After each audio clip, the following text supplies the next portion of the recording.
ત્યારે સરકારની જરૂર પડતી ત્યારે સરકાર શું તમારી પાસે ઉભી રહેતી હતી ખરા? તમારા દીકરાને દીકરી સારું શિક્ષણ મેળવતા હતા, શું એમને રોજગારી મળતી હતી ખરા? તમે જોયેલા સ્વપ્નો, તમે જોયેલા રોજગાર માટેના કંઈ પણ તમે પ્રયત્ન જે કરો છો તો તમને રોજગારી મળતી હતી ખરા? ગરીબીની અંદર આપણે બધા જીવતા હતા. રહેવા માટે પાકા મકાન આજે બન્યા છે, એ સમયે પાકા મકાન નહોતા.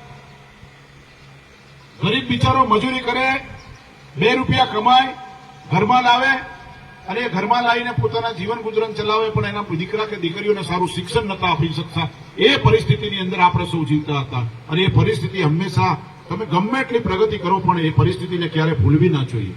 અને જયારે ભારતીય જનતા પાર્ટીનું શાસન આવ્યું 2001 અને એમાંય જયારે નરેન્દ્રભાઈ ભારતીય જનતા પાર્ટીનું શાસન આવ્યું 1995માં અને એમાંય ખાસ કરીને 2001ની અંદર જયારે નરેન્દ્રભાઈ આ રાજ્યના મુખ્યમંત્રી બન્યા અને મુખ્યમંત્રી બન્યા ત્યારે સૌને યાદ હોય તો સૌથી પહેલા એ દાંતાની અંદર આવ્યા.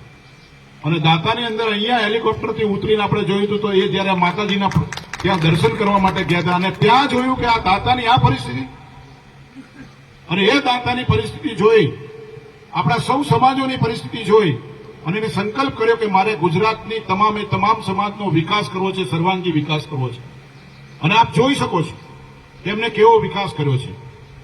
એક વખત જયારે હું પણ ધારાસભ્ય હતો, અમારી સાથે આખી આ ટીમ, મોટાભાગની ટીમ અહીંયા હતી અને એક એવા ગામની અંદર ગયા હતા કે જ્યાં ભારતીય જનતા પાર્ટીને વોટ નતા મળતા અને ત્યાં મારા મુસ્લિમ ભાઈઓ હતા, પણ એ મુસ્લિમ ભાઈનો પણ એનો પણ જે દીકરો કે દીકરી છે એ સારામાં સારું શિક્ષણ મેળવી શકે એની ચિંતા નરેન્દ્રભાઈએ કરી અને આપણા ભેમાળની અંદર આવી અને મુસ્લિમ બાળકોની પણ ચિંતા કરીને એમને પણ એ શિક્ષકથી વંચિત ન થઈ જાય